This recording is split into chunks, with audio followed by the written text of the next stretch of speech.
Hello, humans of the world. You are now tuned into Relayshons Podcast, where me and a new co-host just like you discuss our relations with ourselves, with each other, and our experiences. Are we ready to break the cycles? You know, the ones that live within our learned behaviors. Have you noticed the decisions you make subconsciously? The ones that lead you right back to where you started? Let's take on the healing journey together. Get on this PJ of unconventional conversations and let's travel all the way through our lineage. Then let's break the cycles link by link.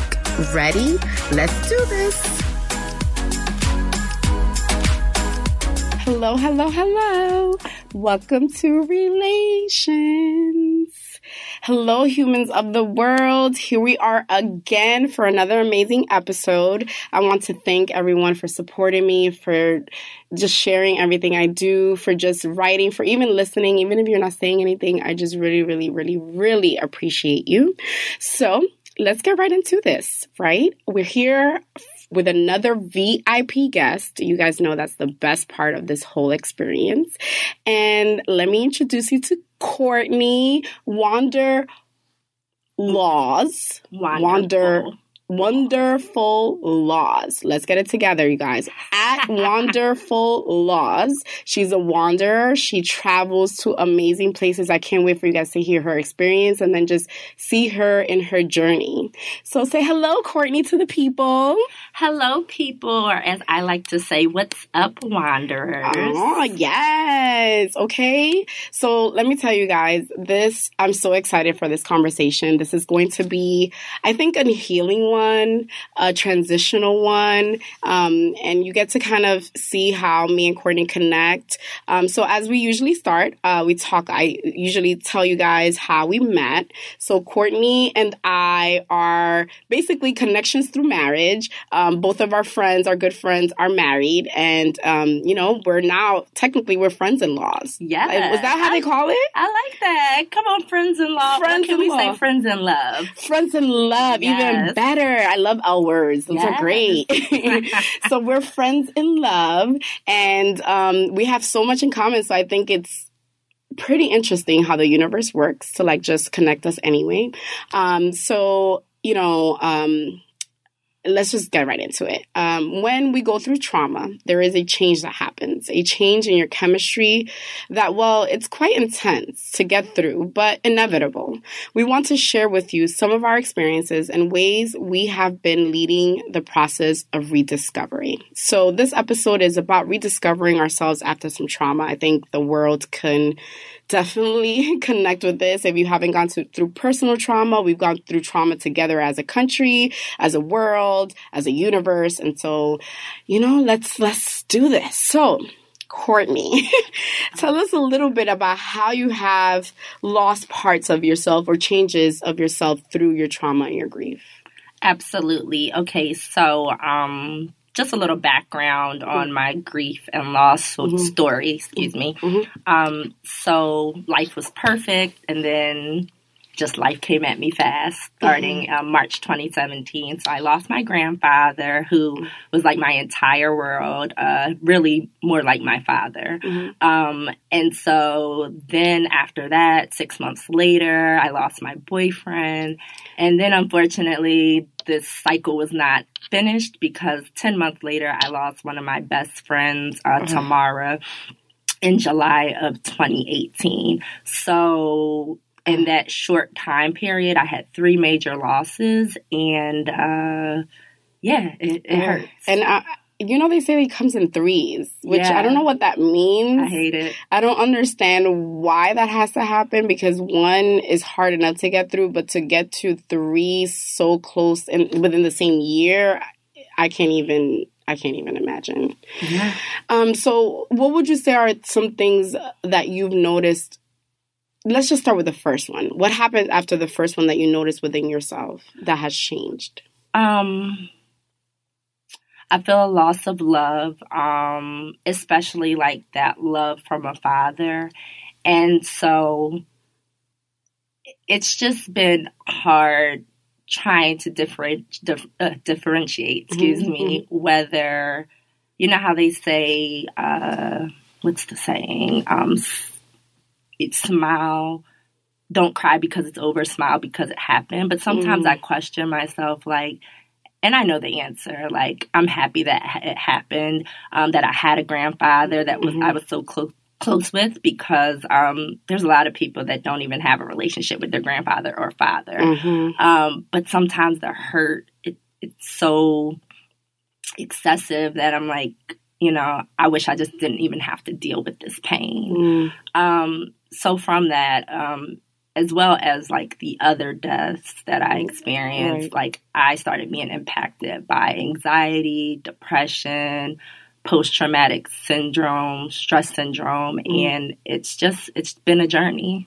Yeah, so I can relate, as many people may know, and now I'll share with you, Courtney. I would say I've been dealing with trauma since I was a kid. So from the age of 4 was the first memory that I can remember still to this day, where I first saw my father hit my mother. And so growing in a domestic abuse household already puts you in a space of just defense, of feeling like lack of protection, feeling like your life is in jeopardy, your mother's life is in jeopardy. So it already messes with your mind. And then I lost my grandmother in 2003, and she was like the heart of our family. And that was a big loss for everyone, because we just didn't know what to do after that. Like, what happens with, like, Big Mama, is no longer in the picture. We had Sunday dinners, all of that stopped, and it took some time to recover. And then I lost my brother to suicide in 2013. And that was, it was my little brother, and he was only 23. And I just wasn't expecting it. Suicide is a really different type of loss, because you don't really have time to like mourn or to process it. It's like from one day to the next, this happens. It's not like they were ill, yes, right? Mentally ill, but you can't really see that. So It's like hard to really process. So that was probably the hardest to really, really get through. And then I lost my mother 2 years ago. And that one was a fast process. It was 6 months of it. And then the last 2 months, I actually moved back from California and like was with her to experience that with her. And like I watched her take her last breaths. And I'm just like, gosh, but what's worse? Because this is also traumatic too. So it's like, gosh, the suicide was hard, but also, watching it was not easy either. So it's like, what are the chances, right? Exactly. So actually, I wanted to comment on that and to parallel our stories. So similar to your mother, so my grandfather, he had gotten sick and placed on hospice, and I was actually his primary caregiver. And so that was like a period of 37 days. And so my grandfather, he actually, as I call him Pootie, he lived to be 99 and a half. Amen. So, yes, with that said, he lived a blessed life. But as you mentioned, it was really hard to just sit there and literally watch him die. But then on the flip side, you have situations like I wasn't ready to say goodbye like your brother, and that was similar to Gabriel and even Tamara, where it's just like here one day, gone the next. So yeah, I don't know which one is how do you measure it? Right. Exactly. How do you measure it? Yeah. And I've been struggling with that, because I get a lot of people that contact me that have gone through similar of one or the other. And I'm just like trying to give them like some type of peace through it. But it's like, I don't even know where. Sometimes it's like, where do you start, right? And to me, I guess the best way to start is really recognizing that there is trauma, that there is grief. I suffer from depression my entire life from the domestic abuse household. I've had anxiety forever. And that puts you in a real space, because you're not battling just this grief, but you're battling this thing within yourself. And you start to blame yourself. And then there's guilt and all these other parallel things that kind of come with that emotion. It's like, how do you deal with it, right? Exactly.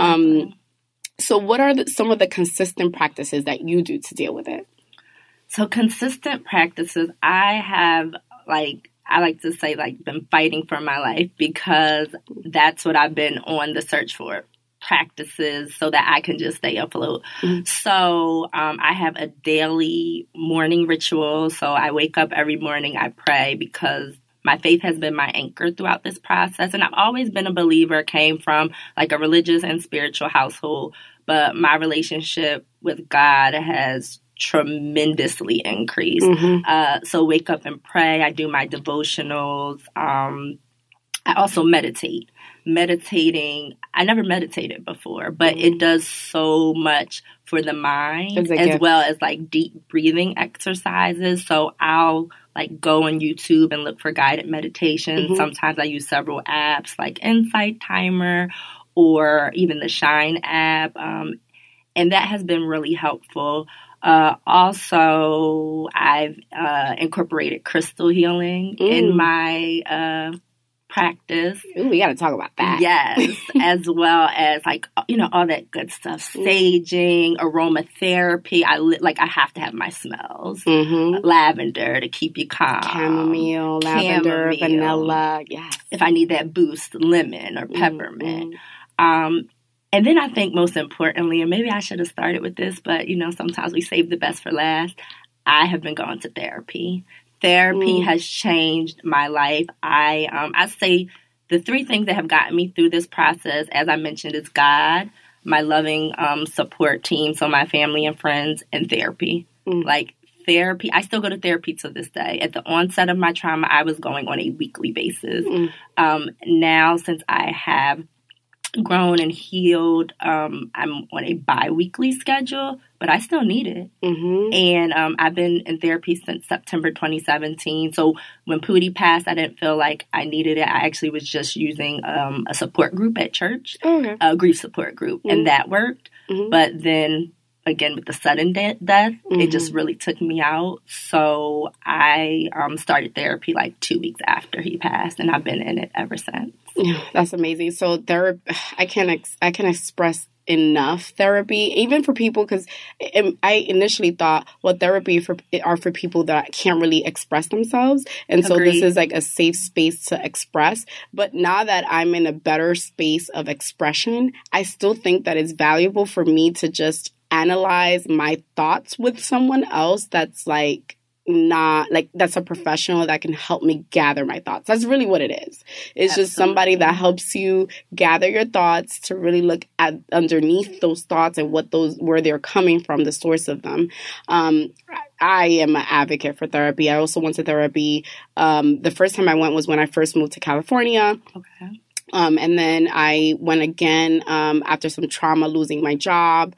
And then once my mom passed away, the hospice program gave us 1 year of therapy with an amazing therapist. I actually want her now. Like, I'm like, can I just pay you off the books, like, to do this, because she's so great. Like, we connected with her. And, you know, it's a hard battle to even find a good therapist, right? That's what I was going to say. That's just a blessing. Like, the way I'm just looking at you and how you're gleaming about that particular individual, to find a good match is just a blessing, because it's hard. And that's what, you know, anyone who is seeking therapy, and I say anyone, but I think everyone should.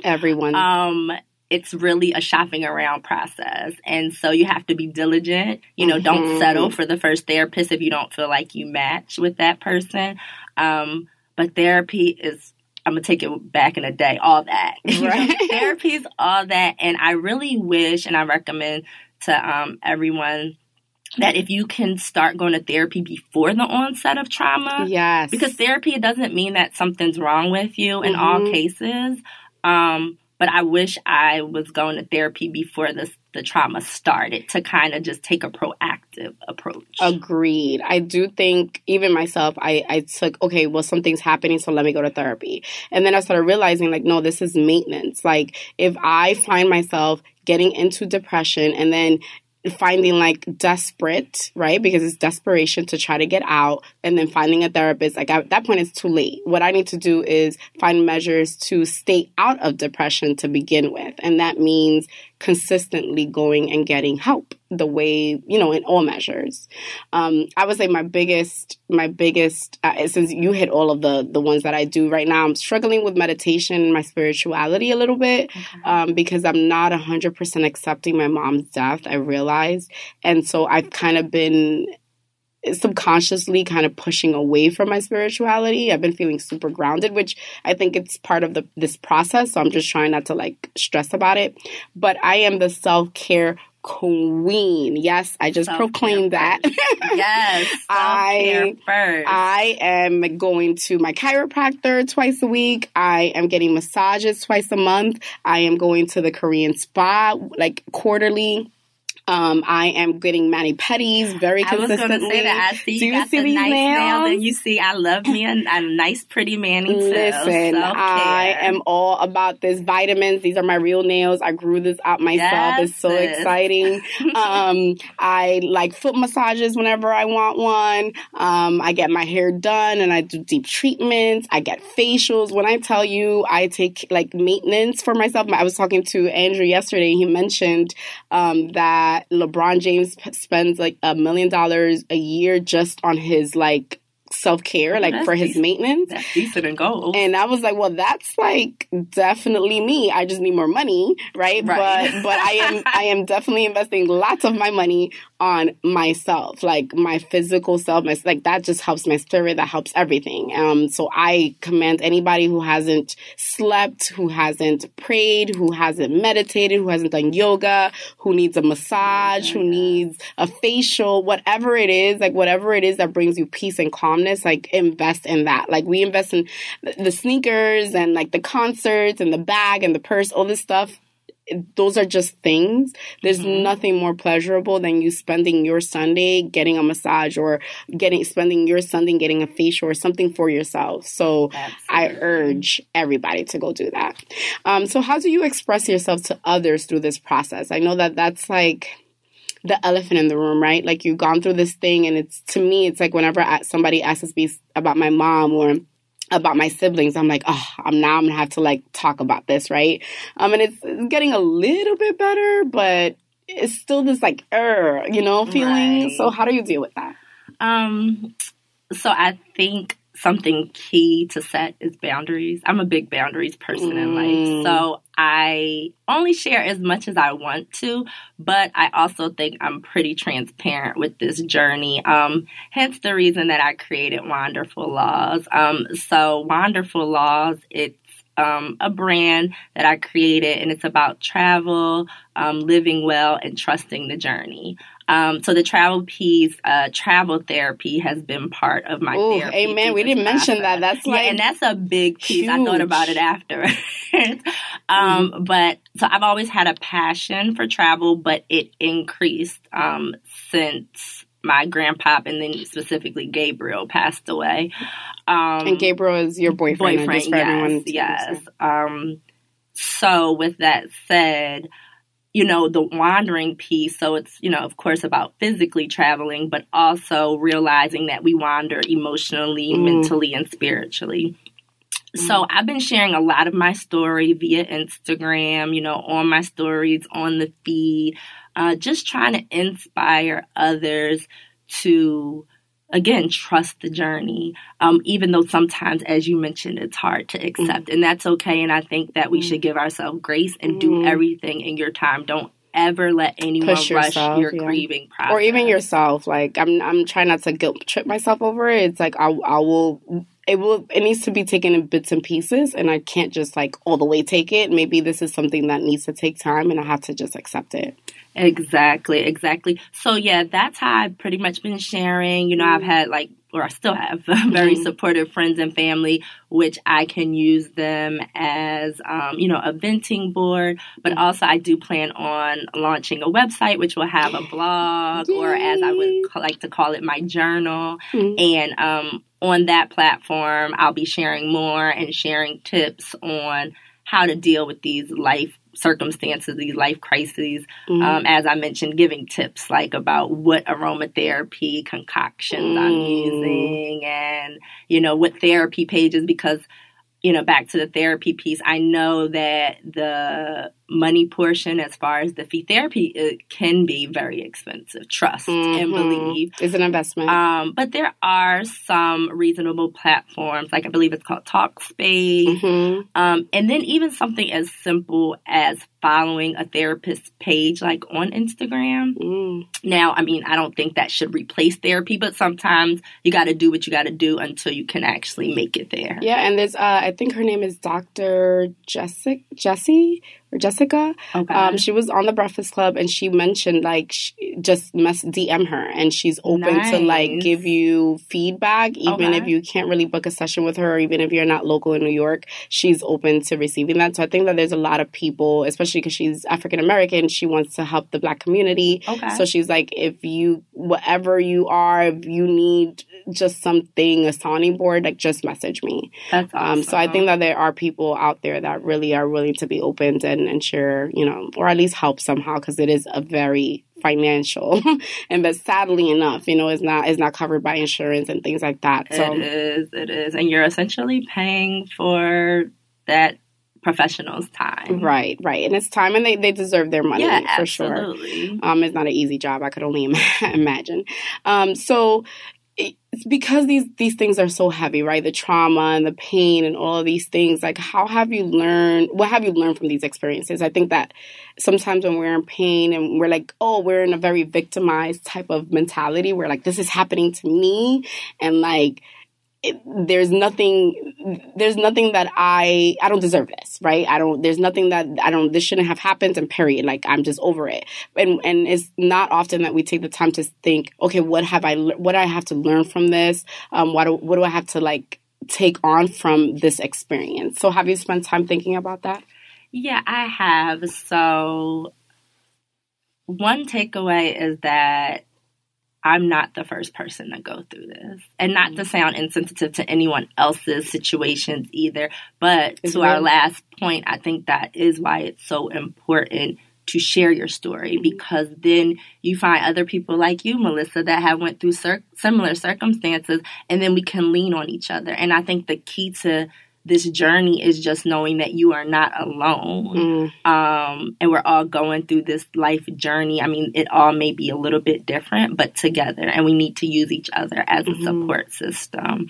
Also, just knowing that I'm still here for a reason. To be totally transparent, there were times where, like, I didn't actively attempt to commit suicide, but I had thoughts of not wanting to be here. So, for instance, I would, like, pray, like, God, I just don't want to wake up, because that's how deep I was in a depression, and how hurt. And I'm still hurt, but thank God I have grown. But just knowing that I'm still here for a reason, that I need to walk in my purpose. And I think this is what I'm doing, like the wonderful laws aspect. That is my purpose. And, like, for instance, I wear reminders to encourage me. So I have these mantra bands, which one says, trust the journey. One says, my story is not over yet. And that's, like, a key one, as well as gratitude, because I'm just thankful for another chance at life. And I feel like this process has rebirthed me. I refer to myself as Courtney 2.0 now, because I'm not the same person as I was before. And I think through this grief process, aside from the people that I mentioned that I'm grieving, like, a part of me died as well. And I'm grieving myself and my old life, and just trying to make peace with the situation. Because what do they say? Peace is like retraining your mind to accept the current circumstance. Not that you forget where you came from, or, like, I'll never forget Pootie, Gabriel, or Tamara and the impact that they had on my life. But, since the option A is no longer available, like, just trying to make the most of option B, which is my current life. So that I relate to you a lot with the 2.0 portion. Like, I always say that, like, sometimes I look back at pictures before, and I'm just like, I don't even know who that was. Like, who was that girl who just before all of this, right? And it does, like, a part of you does die, but I think that there is another part of you that can be reborn in the process of healing and in the process of, like, rediscovering yourself. And I've now come to the space where I feel empowered to live now for multiple people, right? Like, now this is not just my life, but now I have to live live for me, now I have to live for my mom, now I have to live for my brother. So it's like I feel even more empowered to live this journey fully. And thank you for being transparent. I also struggled with thoughts of feeling like the world would be better without me. And I think that a lot of people think that sometimes, and it gets heavy. I mean, I had those thoughts starting at like 6-7 years old. Mm-hmm. And so that has always followed me. And then to have a sibling who actually went through with that thought, just changed my perspective. Mm-hmm. It humbled me. It made me really start to really think about why I'm here and what's my purpose on this earth, and really being focused and like understanding where that's coming from, even outside of my comfort zone. Like this whole thing and this podcast and everything that I'm doing is very outside of my comfort zone. I'm a very private person and innately. I'm an introvert. I prefer being at home by myself in the dark. Like that's my preference. I hear you, girl. Right. So for me to be pushing myself to do this and to have these conversations and to be open is part of my purpose. And so I feel thankful that God has given me the grace and the tenacity to push myself. I think that that's like the goal when it comes to all of that, is like really learning like, okay, well, all of this didn't happen in vain, and there is a true reason for it. And you know, little things come to me all the time, like, oh, okay, well, I learned this from this, or okay, my mom made that mistake, now I have to do better, now I have to heal my lineage, now I have to heal this for my mom, I have to heal this for my brother, and not just glamorizing their experience, but really seeing how I can learn from their experience. That has been like huge. So I relate to you on that a lot, and thank you for being transparent, because that wasn't easy to say. So absolutely. And I just wanted to say, I think just us sitting here and being able to speak about this, that's just a testament to our healing journey. Because if you asked me to do this podcast like a year ago, I probably couldn't. Mm-hmm. And I mean, you're looking at me. There are times where I'm getting a little emotional. It's okay. But which is fine. Yeah, like let it out. Let it out. Mm-hmm. But yeah, we've just come a long way. A long, long way. And it's a very humbling and gratifying experience. And there's something actually I was wondering on my drive here, and I'm like, I'm going to ask her this because I wonder if I'm the only one going through this. So I've been questioning, right? Because I've been feeling like very detached from the emotions from it now, like over time. And I'm just like, gosh, is this healing, or does this mean like it's trauma, or like what does this mean? Like even my memory, like a huge change that I have really come to face is that my memory is not as swift as it used to be. I'm very forgetful. There's times that like someone will tell me an experience of something like 5 years ago, and I'll remember bits and pieces of it, but I can no longer identify with it or like even attach myself to that emotion. And I'm just like, gosh, is it like my memory? Like, am I losing my memory, or what is happening? And you know, I've been thinking like, okay, well, maybe it's just one, healing, like a form of healing, and two, a protection. Like my instincts are trying to protect, or my mind is trying to protect me from like being deep into that emotion and really letting it go. Right. But I was wondering, do you have that experience as well?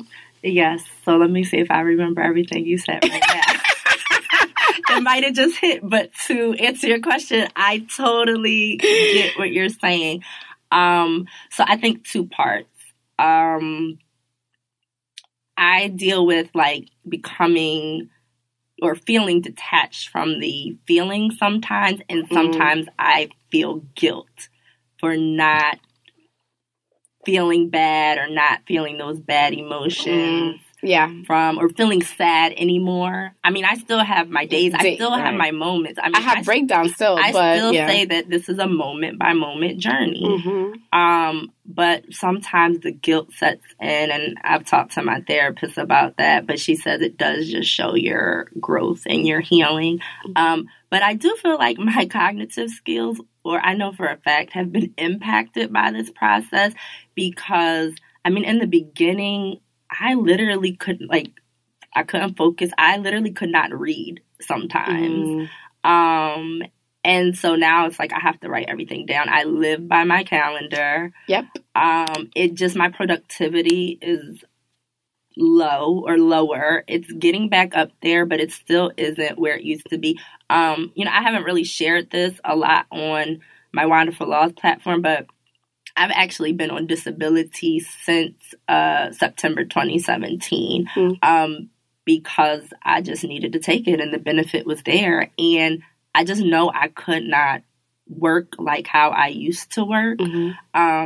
And it's still an issue. So I know that when I do get back into the swing of things and working again, I need to ease back in this process. So I probably will go part-time. But I'm just very thankful and blessed. And I know I keep saying blessed, but I really feel that way to even be able to take that type of benefit, because unfortunately, some people, the only grieving they're able to do is at the funeral. Correct. Where I've been fortunate enough to be on disability for the last 2 years and just move through this process at my pace.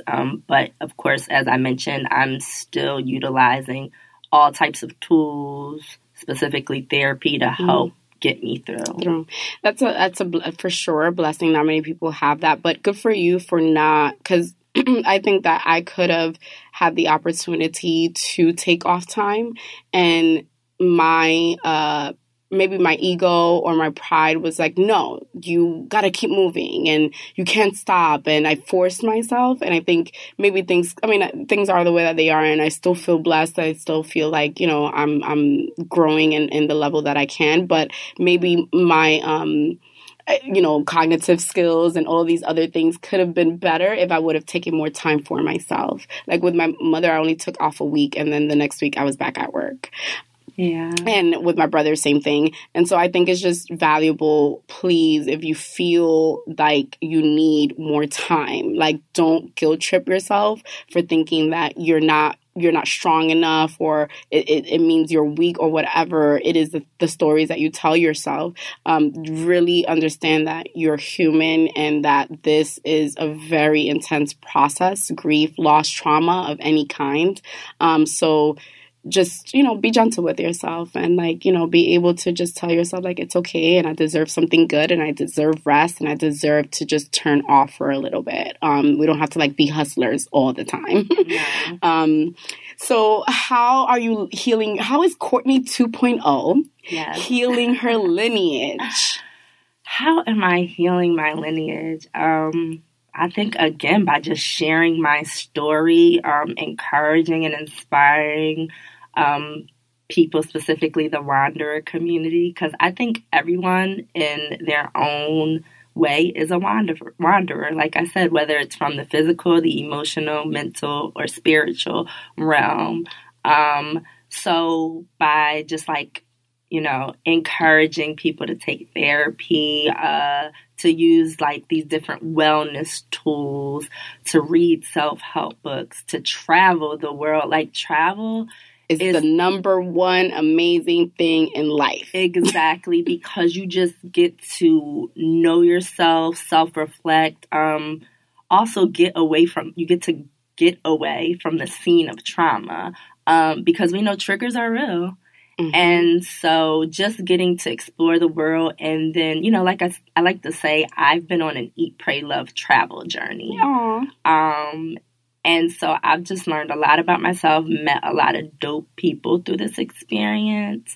And I just want people to know that, there's options to achieve happiness again after you go through such traumatic circumstances.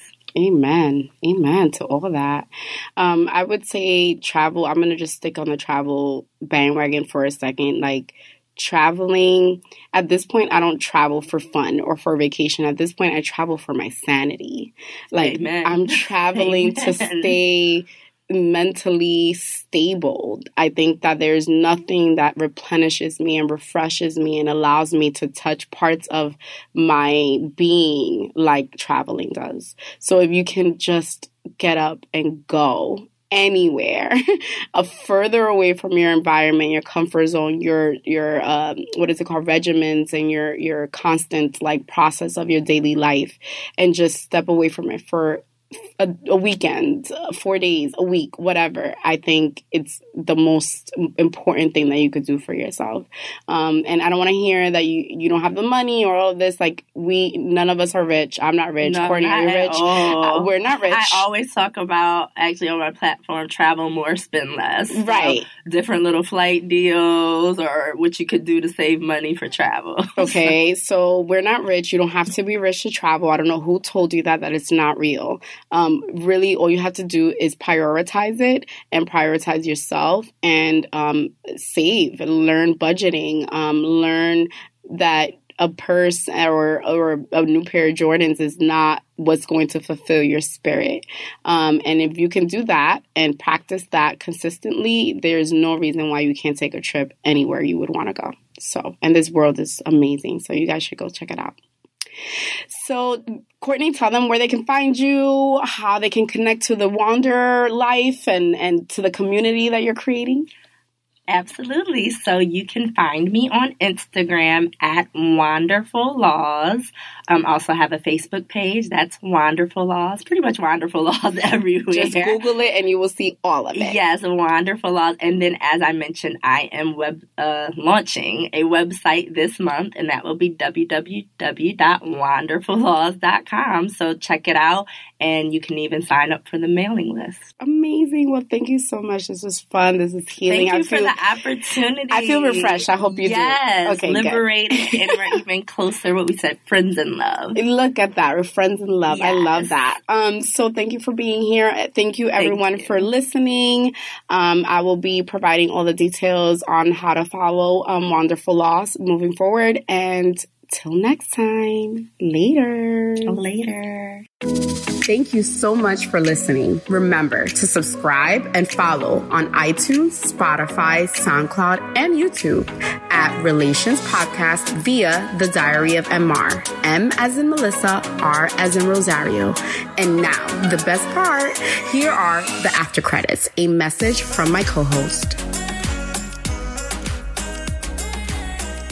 So yeah, I just want to say that, I know life isn't always easy, but if we embrace the Laws lifestyle, which is living well, adventuring together, wanderlust travel, and soaring to new heights and rising above our experiences, we can definitely crush this thing called life. So just want to send peace, love, and light to all of you wanderers out there.